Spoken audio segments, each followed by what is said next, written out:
दफा 331 क्या कहती है? दफा 331 कहती है कि दियत की अदायगी कैसे होनी है। अगर किसी शख्स को दियत की सजा हो गई है तो दियत की अदायगी कैसे होनी है। The diyat may be made payable in lump sum or in installment spread over a period of 5 years from the date of the final judgment। पहले ये 3 साल था, फिर इसमें अमेंडमेंट हुई और 5 साल के अंदर अंदर इंस्टॉलमेंट्स की शक्ल में आप दियत पे कर सकते हैं। बिस्मिल्लाहिर्रहमानिर्रहीम, अस्सलाम वालेकुम।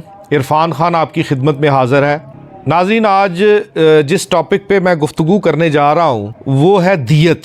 मैं दियत को एक्सप्लेन नहीं करने जा रहा। जिस मुल्ज़म को दियत की सज़ा दी जाए उस सजा का अमल दरामद कानून की किन दफात के तहत और कैसे होना है, मैं सिर्फ आपको इस लेक्चर में ये चीज बताऊंगा। कुछ दोस्तों ने मेरे से इस बारे में गुफ्तगू की। ताज़ीरात पाकिस्तान में कुछ सजाएं ऐसी हैं कि उन दफात में दी गई सजा या तो सिर्फ दियत है या दियत के साथ कुछ कैद भी है। क्वेश्चन ये उठता है कि जब दियत की सजा दी जाए तो सजा देने के बाद उसका अगला लाहे अमल क्या है। मेरे कुछ दोस्तों ने इस बारे में जब पूछा तो मैंने फिर उनको बताया, फिर उन्होंने कहा कि इस बारे में एक लेक्चर भी दे दें, ये बड़ी मुफीद है। आमतौर पर ये इल्म में नहीं होती बातें, जय्यद वुकला के तो इल्म में है क्योंकि हमने उनसे सीखा है। एक दफा है ताज़ीरात पाकिस्तान की दफा 331। दफा 331 क्या कहती है? दफा 331 कहती है कि दियत की अदायगी कैसे होनी है। अगर किसी शख्स को दियत की सजा हो गई है तो दियत की अदायगी कैसे होनी है। The diyat may be made payable in lump sum or in installment spread over a period of 5 years from the date of the final judgment। पहले ये 3 साल था, फिर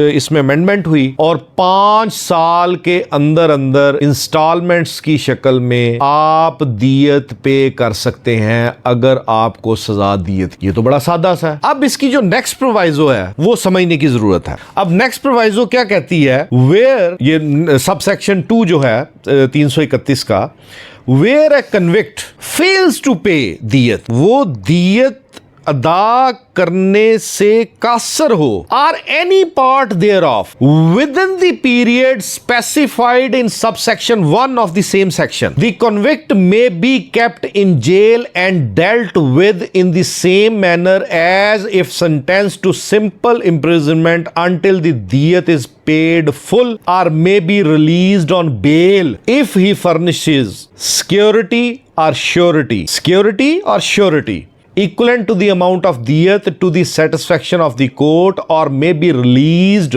on payroll as may be prescribed in the rules। Meaning thereby जो ये section कह रहा है कि अगर किसी को दियत की सिर्फ सजा होती है तो सजा अनाउंस करने के बाद अदालत उसको गिरफ्तार करने का और जेल में डालने का हुक्म नहीं दे सकती। वो सिर्फ सजा अनाउंस करेगी और उसको हिदायत करेगी कि आप दियत की रकम अदा करें और लॉ एनफोर्समेंट एजेंसीज को हिदायत करेगी कि अगर विद इन 5 इयर्स ये दियत पे नहीं करता तो इसको पकड़ के जेल में डाल दिया जाए। ये मेरी नाकस राय में 331 की इंटरप्रिटेशन है। और अब जेल में डालने के बाद आगे प्रोसीजर दे दिया गया कि इसको बेल पे रिहा कर दिया जाए अगर ये दियत की अमाउंट या जितनी रकम रह गई है दियत की काबिल अदा उसके इक्विवेलेंट सिक्योरिटी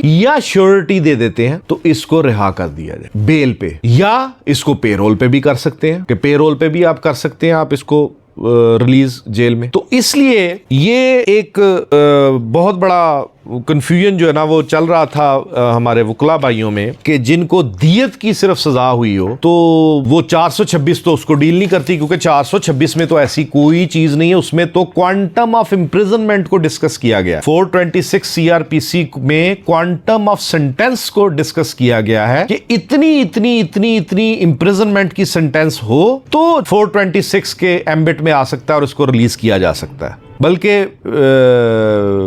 अदालत आलिया के एक जज साहब भी इस मामले में थोड़ा सा उनको भी असिस्ट किया गया प्रॉपरली, तो हो सकता है इन नियर फ्यूचर जो है ना वो एक रिपोर्टेड जजमेंट भी मिल जाए आपको इस तनाज़ुर में कि 331 की मौजूदगी में जब किसी को दियत की सज़ा होती है तो किसी को जेल में नहीं रखा जा सकता और कम से कम 5 साल तक तो उसको गिरफ्तार भी नहीं किया जा सकता। इसमें मैं एक आपको जजमेंट रेफर कर देता हूँ, 2018 YLR नोट 269, ये इसी पॉइंट को डील करती है। ये आज़ाद जम्मू कश्मीर की सुप्रीम कोर्ट ने ये दी है, लेकिन ये बड़ी अच्छी जजमेंट है, बहुत अच्छा थ्रैश आउट किया गया है लॉ को। अब एक और इसी तनाज़ुर में जैसे कुछ मामलात ऐसे हैं कि जिसमें दियत के साथ सजा भी हो जाती है। अब 382A CRPC 382A CRPC, मैं अपने वकला भाइयों को, यंगस्टर्स को कहूँगा कि उसको गो थ्रू करें कि जब भी कोई अदालत आपको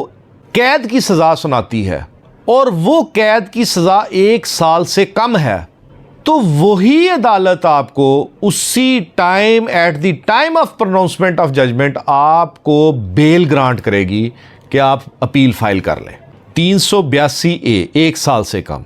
मैंने एक केस इसी तरह एक डील किया कि उसमें मेरे पास जब वो बंदा कि जी ये सज़ा सुना दी गई है और बंदा जो है ना वो सरेंडर नहीं किया, उसने वो आ गया ना सारा दिस एंड दैट, मैं 382A की एप्लीकेशन लेके गया कि जनाब इसमें आपने 6 माह सज़ा दी है जो कि लेसर पनिशमेंट है, तो इसको जो है ना, मैं इस तनाजुर में था कि दियत के साथ सज़ा है और दियत का तो 331 बड़ा क्लियर है, तो जज साहब इसको बस मुझसे गलती हुई कि मैं 331 नहीं उनको असिस्ट कर सका इस पॉइंट पे।